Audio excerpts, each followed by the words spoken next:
Hi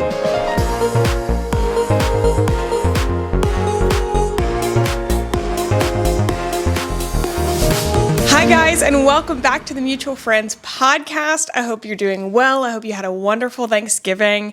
This is a very fun podcast. I'm actually live streaming the podcast on TikTok right now. So if you are listening to this back and you are on the TikTok live, thank you so much for joining. I'm doing this on my personal TikTok because there's just obviously a lot more people on my personal TikTok than the Mutual Friends one. But speaking of which, go follow Mutual Friends podcast on TikTok, Instagram, all the things. Definitely go check us out on Apple Podcasts, Spotify. Again, Mutual Friends podcast for those of us who are joining the live stream, but today's going to be a very fun one. We've got a solo episode. I wanted to be hanging out with you guys, chilling. It's going to be a very, very fun one. But yeah, I'll give you a little recap on my Thanksgiving. We were in Arkansas, which was very nice with Joseph's family. We go every year on Black Friday shopping, or on Black Friday we go antique shopping.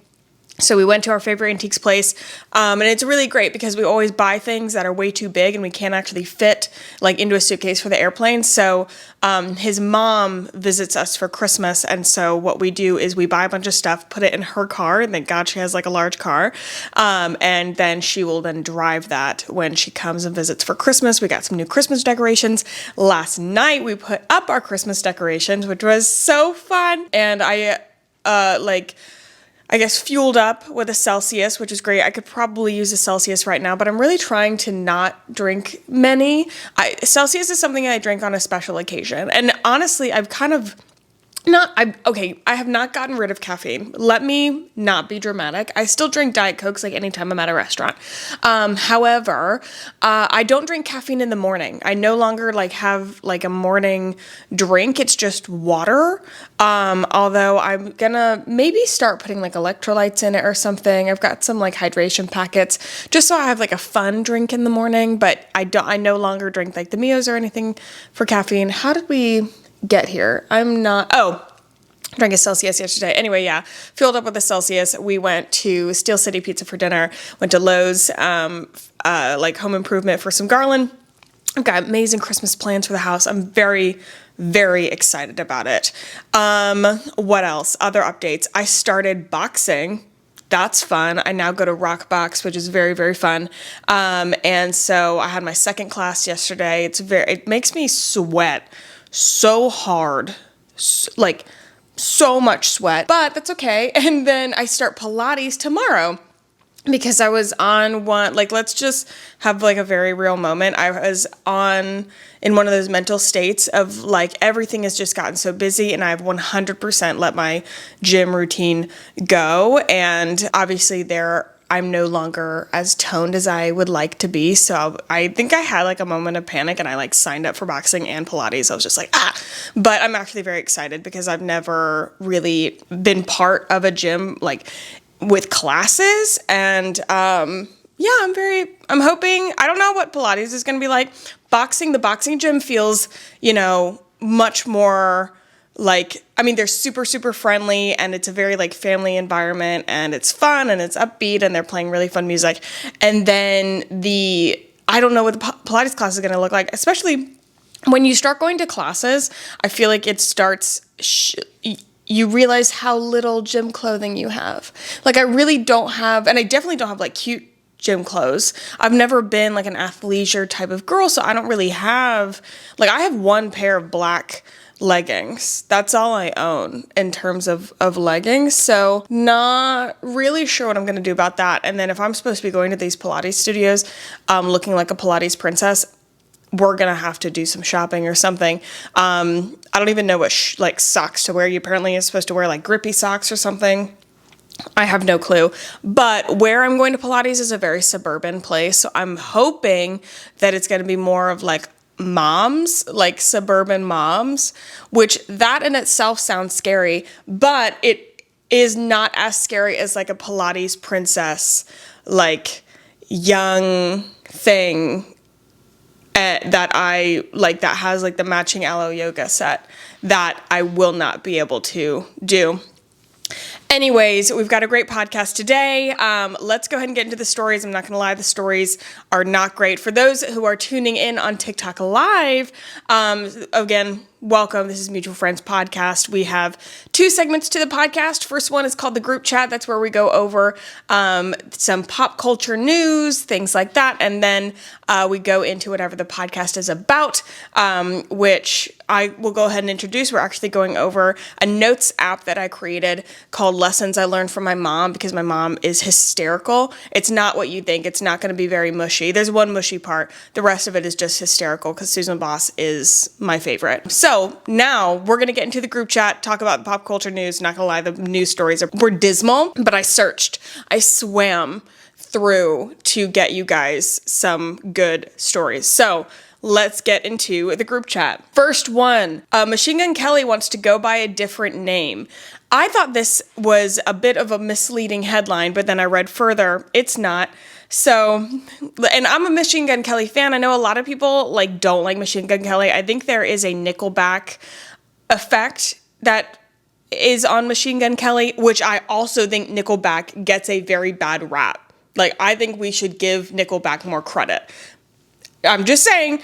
But okay, so Machine Gun Kelly, this is from popculture.com. Machine Gun Kelly could emerge with a name change soon. The musician, whose real name is Colson Baker, if you did not know, has received some feedback from fans who think he should change his name. I thought this was a little odd. As they pointed out, the reasoning was that they felt that the name glorified firearms, hence he should just switch it completely out. A sign he saw at a recent show read, "Change your name." The sign literally said, "Change your name."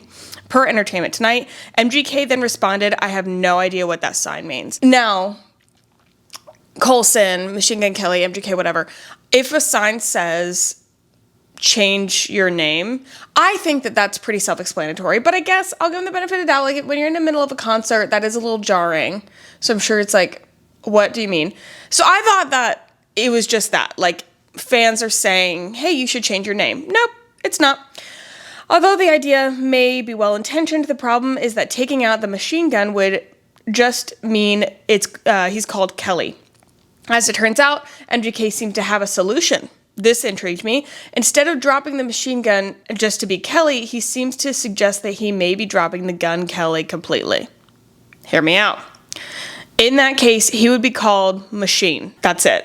Instead of Kelly as a stage name, which is much more appropriate. Okay. A few hints have already been dropped regarding the intentions to make some changes. The artist posted on Instagram, he captioned one of his Instagram posts with Machine without mentioning Gun Kelly. This is really confusing. I hope you guys are following.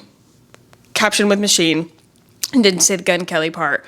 The same thing happened on Twitter as well. The tweet's caption simply read Machine.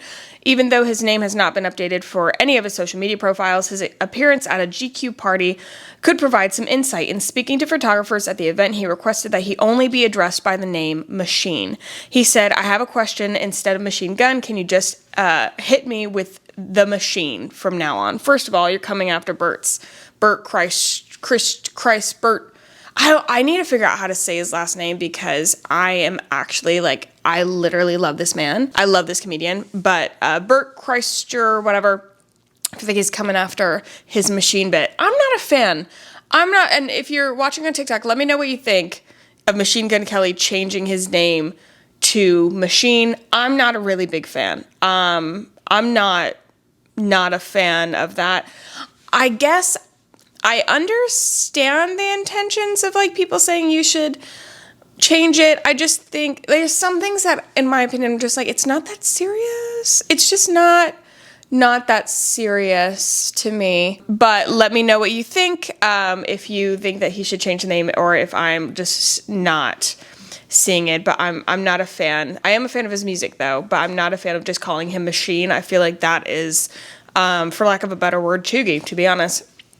Now we have some sports news. I told you that the news was dismal. I had to really scrape the barrel. But this seemed fun, and this is going to be more fun because I have no idea about anything, really, about sports. So be excited for that. Next story, Super Bowl champion coach fired after 4 seasons with the team. The Washington Commanders relieved Jack Del Rio of his duties as a defensive coordinator. I don't know who that is or what a defense coordinator is, but what really kind of baffles me is that you could just like fire somebody in the middle of a season. That seems bizarre. Anyway, okay. The Washington Commanders are making changes to their coaching staff. On Friday, head coach Ron Rivera announced he had fired defensive coordinator Jack Del Rio and defensive backs coach Brent, this is a name, Wieselmeyer, maybe? The moves come after the team lost the Dallas Cowboys 45-10 on Thanksgiving Day. Well, the Dallas Cowboys are also great, so I feel like we should just have some perspective. I didn't realize that you could just fire. I mean, like, I guess I've read it because I knew it because I've read of like things before and people being fired. But that just seems really, honestly, it seems kind of mean. Also, how do you determine that? I'm assuming that they know what they're talking about, but I'm like, how do you determine if it's the coach or the team or like, does that mean that your job is constantly riding on the fact on if the team wins? Which I do understand that makes sense for that to be a thing. I just feel like that it seems harsh. Just seems a little harsh to me.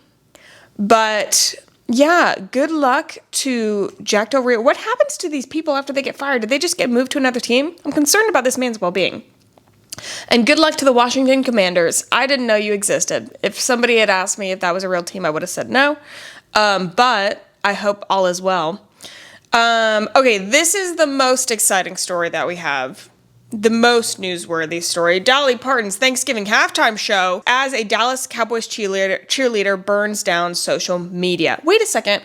So was this the halftime show at the... Oh my gosh, I think maybe this was the halftime show at the game that they were playing with the Washington Commanders. Anybody who actually knows anything about this is screaming at me right now, but let me be in a place of discovery. Dolly Parton stole the show during the Dallas Cowboys game Thursday afternoon when she took the stage for the Thanksgiving halftime show dressed in a Dallas Cowboys cheerleader's outfit. If you have not seen Dolly's outfit, she looks incredible. The 77-year-old performed a flawless set and wowed the nation in the famous blue and white halter belly shirt and white short shorts. She looked so cute. So cute. The country music legend sang a 3-song, 6-minute concert at halftime of the game between the Cowboys and the Washington Commanders. Okay. So Dolly won that day. Jack did not.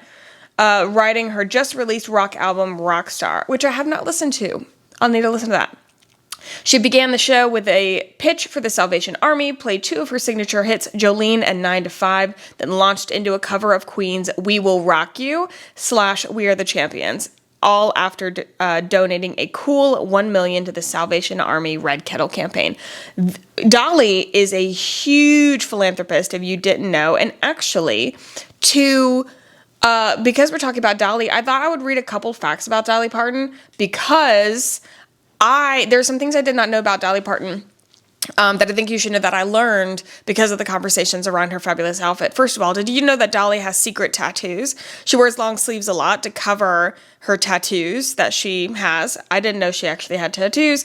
She says, I do have a few little tattoos, but they were mostly done to cover scars because I'm so fair. So, cool. Dolly is an honorary godmother to Miley Cyrus. I don't think that that's a secret. She's been married to her husband for the last 50 years. Not sure I knew Dolly Parton had a husband, but okay. Dolly has musical siblings. She actually grew up with 11 siblings, although 2 have passed away. And I realize I only have seen a couple minutes or like pieces of A Coat of Many Colors, like the documentary about her life, but if you have not seen it, it's actually pretty great. She has 3 Guinness World Records. This creeped me out. Dolly sleeps in her makeup, and I am going to read this little excerpt. So she's got to be camera ready at all times. Dolly says, Dolly does take her makeup off just in the mornings, only to reapply it soon after. Quote, you never know if you're going to wreck the bus. You never know if you're going to be somewhere in a hotel and there's going to be a fire, she once said. So I leave my makeup on at night and clean my face in the morning. That, for me, is disgusting. But I do understand. And as a vibe, it so tracks. I just think that's really gross. Also, this is what I wanted to, this is what I learned that I did not know. Did you know that Dolly is the owner, songwriter of I Will Always Love You? Whitney Houston, that is not her song. Whitney Houston, she was able to sing it for a movie. Yes, for the 1992 the film The Bodyguard, Whitney Houston was starring in it, and Kevin Costner called Dolly and to see if they could use the I Will Always Love You in that movie. She said yes, but then she didn't know that they used it until she heard it on the radio. Most people think of I Will Always Love You as a Whitney Houston song. It's not Whitney Houston's song. It is Dolly's. And what's interesting is Dolly refused to give that song to Elvis. Elvis asked for it, and she said no, which I thought was weird because it says, Dolly says that she had a very good reason for not allowing Elvis Presley to cover her song. When Dolly Parton writes a song, it's her song, no exceptions, not even the king of rock and roll. Here's the thing, she let somebody else sing it. So I don't know if he wanted to buy the rights. I don't know all the details, but she did not let Elvis sing it. And she did let Whitney Houston sing it, which was very, very interesting. So there we go. Those are the stories of the group chat. That is all we have for those stories. And then we're going to go into the podcast itself. If you're just joining, hi. We are live streaming the Mutual Friends podcast. I'm super, super glad you're here. I think I'm going to get a neon sign for back here instead of this blue light down here that says Mutual Friends Podcast. I think that'd be very fun. Anyways, you can catch us on Spotify, Apple Podcast, iTunes, or whatever, like wherever you get your podcast. I'm very happy to have you here. And you can also follow us on social media on TikTok and on Instagram. Anyways, let's get into the next part of the podcast. The main part of this podcast, things I have learned from my mom. These are like lessons I've learned from my mom. And I started writing these down because I utilized one of these lessons. And my mom is just the funniest. Like, I really want to bring her on the podcast again. She's been on before, and she is just the funniest, like most brave, does not give a shit person. And so here's some lessons that I've learned from her. There are 6 in total. I've learned more than that, but 6 in total. We're going to go through them. I think I'm also going to make a TikTok about this as well, so I'll be doing that. But anyway, first of all, your tolerance is your choice. And what I mean by that is that my mom tolerates pretty much nothing, including like at her job. Like, she has made it very clear like what she will and will not do. And I've always like found this really fascinating. If like, you know, she's a teacher, so she works in a school. There's a lot of BS that you have to deal with administration and things like that. Admin knows, like, and they call her boss just by her last name. They know that boss will not do something she doesn't want to do. And I've always found it interesting. Like, you're never like surprised by her. Like, you know where her lines lie. You know when she's not going to do something, when she is going to do something. Like, you know where she stands. And she's not worried about like disappointing people. She's not worried about what other people think about her. She's not worried about, but I'll let this happen, blah, blah, blah. No. Your tolerance is your choice. And I've like started to practice this and realizing like people, I think they respect you more, but also I'm just surprised at how well people react to you saying, I'm not going to do that. Like, they just laugh and they're like, haha, okay. And then they like move on. They're not mad at you. It's really bizarre. She's just unapologetic. And I really, really like that. Your tolerance is your choice. I really, really love that. Okay, this is a cushy one. This is like one that's like a mushy one. But it is something that one of the greatest lessons I've learned from her. I'll give you some insight. We lost technically my great uncle, I guess. I didn't call him great uncle. I just called him uncle, whatever. We lost my uncle earlier this year. I was not dealing with that grief very well. I was very angry. And it just makes you kind of like look at life. I know this got like really deep, like really fast, but just give me a second. I wasn't dealing with that very well. I was very angry, and like this whole, like, we don't have infinite time thing really made me upset. So I called my mom, and I wasn't doing well. I was like, really angry. I was like, what's the point of all this? Like, I am just going to be sad. Like, I know I'm going to lose the people around me, and that literally sucks. Like, I hate that. I hate this. I hate life. Like, I was really going off. And her lesson, she said, so she lost her mom several years ago. But she said the only thing that helped her, and the only thing that's helped her through grief, somebody said the best memories you've had with this person haven't even happened yet. This is, much more if you are somebody who believes in like heaven or some sort of afterlife, whatever that looks like for you. I think that, and when she said that, that just made it, literally made everything else fall away. I mean, it makes me feel better, and whether you believe in it or not, obviously I do, but to think the best memories you've ever had with this person haven't even happened yet really took away like the clock that I felt, and I was like, what's the point of anything? Because I'm going to lose them. It just took that away, and I realized like this isn't, it didn't make things seem so finite. We'll move past that because now we're in like the mushy gushy era, and I really wasn't into it. But I think that is a very, very important lesson, that it's the only thing that got me to really calm down. And I know that I'm going to experience loss later, and we all do at some point, and I hope that that is something that you can kind of hold on to if you do unfortunately have to experience grief.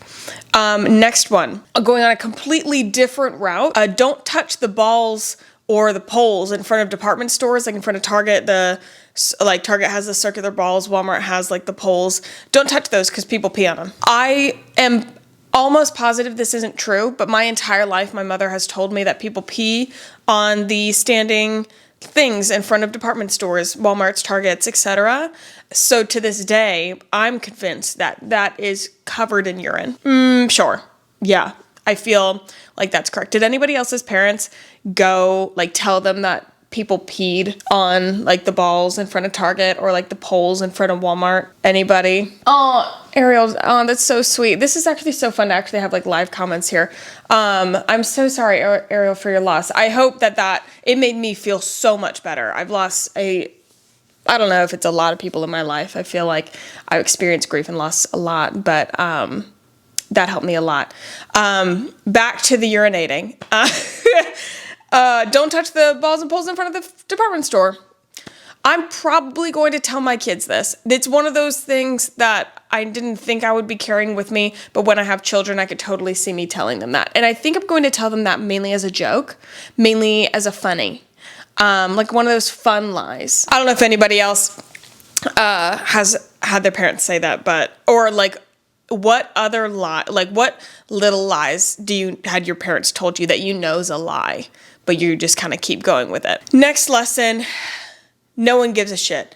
This is probably one of my favorites because I am an anxiety ball, and I would worry about like, what are people going to think of me? I would worry about, if I don't go to this event, they're going to be disappointed. Oh, if I don't do this, like blah, blah, blah, blah, blah. I would worry about what I was wearing.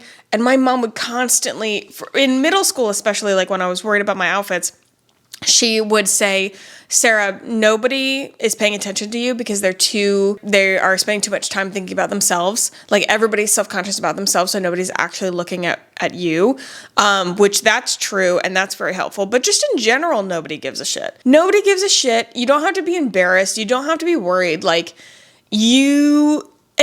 it just doesn't, the things that we like make to be these giant deals in our head are in our head. And I think about when people come to my house and they're like, oh, sorry, like I have no idea, like I didn't bring a whatever, or hey, do you mind if I use your bathroom? Do you mind if I borrow a cup? I'm like, I don't give a shit. And they're like, hey, like I can't make that event. Great, I don't give a shit. Like people don't give a shit. And it's absolutely freeing when you figure out that you can just do whatever because nobody's taking anything as seriously as you think they are in your mind. They're just simply not. So I really love that one. Next one. This one's very helpful. Be known for being honest.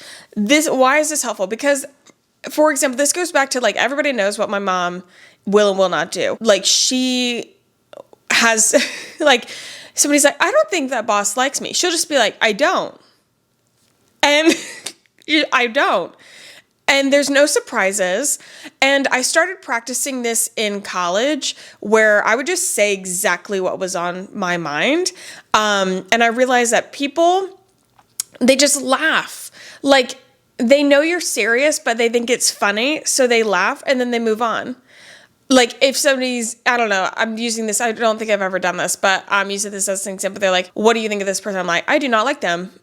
I do not like them. Not a fan. But you just leave it at that. They're like, oh. And they just, I don't know. I would just be honest. And if you're known for being honest, like it makes everything else easier. For instance, my friends would ask me for advice. I'd tell them exactly what I think. If they ask me a question, they know I'm giving the honest answer. And being known for being honest is so much easier. And people, again, don't get mad at you. Like, I think there's like a theme here. Like, Mom's just like, just say what you mean what you say, and move on.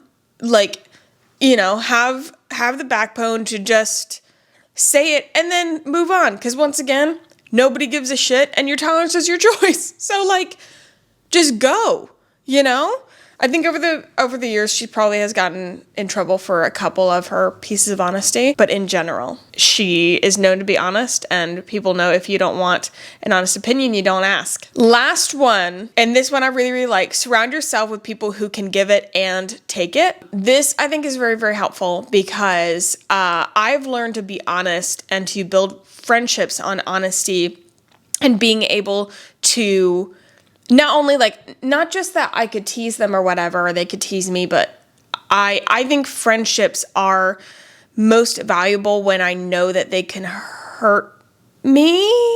That sounds, hold on, that sounds like emo or something. When like you give the trust in somebody that they can give you feedback, and you know that it's a trust in them that they're going to do so out of love. And Mom has taught me, because we've seen people in our lives, I know she's seen it in hers, I've seen it in mine, where somebody, one, could not take feedback, and that means they also cannot give feedback. So I know at this point, any one of my friends, who I think some of them are on this live right now, any one of my friends, if I ask them, was I a bitch? If I ask them, am I overreacting? Am I being mean? Am I not being, like, they know who I am at my core, so they also know, they expect better from me if I were to be a bitch, whatever, if I were to be mean, whatever. And they would tell me. And in turn, I have to then be able to also tell that to them. And that's harder. I think maybe people are different. I find it harder to tell somebody when they are not being who I think they should be, when they're acting in a not great way. I find that harder than like taking it. Somebody can tell me anything at any time, and there's a good chance I will not take it personally. I do think that's one of my strengths, because my mom has like held me accountable for things. And so like, I just, she will tell me she doesn't like something or whatever. And then I also like, if it's something that's more objective, then I can, I know when I'm not going to listen, and it's something that I do want to do or whatever, and she may disagree with it, but I'm just going to keep going with it, and she's raised me that I can be strong enough to do that. But I think it's harder to tell somebody that you love when there's a problem, because the risk is, how are they going to react? But that's why you surround yourself with people who can not only give you feedback, but can also take feedback. I've had to have hard conversations with my friends where I've been like, you upset me because you did this. Like, you acted in this way, and I did not appreciate it. When, you did this, like, you were a mean person. But the thing is, you're saying it in terms of, you are not a mean person, you're not rude, you're not this. And so because you're acting this way, it is out of character, and I expect better from you.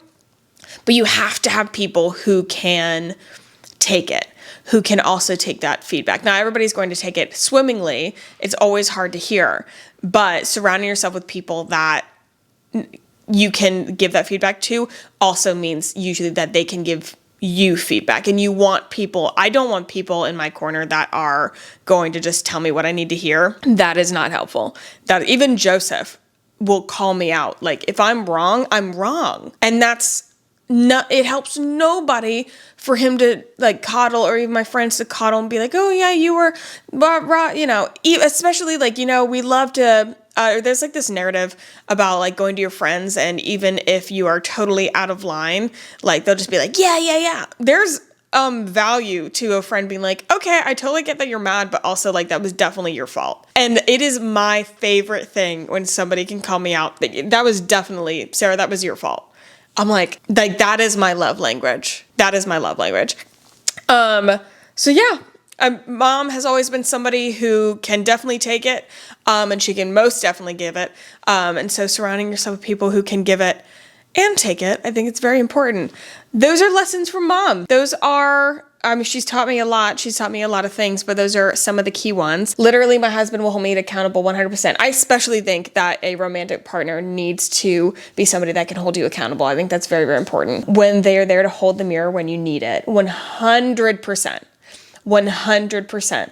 Agreed. Emily said that is one of my favorite ones. I don't know which one you were talking about. I'm guessing surround yourself with people who can give and take it. My mom told him, that hurt, didn't it? Don't do it again. Yeah, exactly. Just being able to, my brother's somebody who, it was interesting seeing my mom raise me and then raise my brother. My brother is somebody that he has to literally run into the fire to see that it did burn him.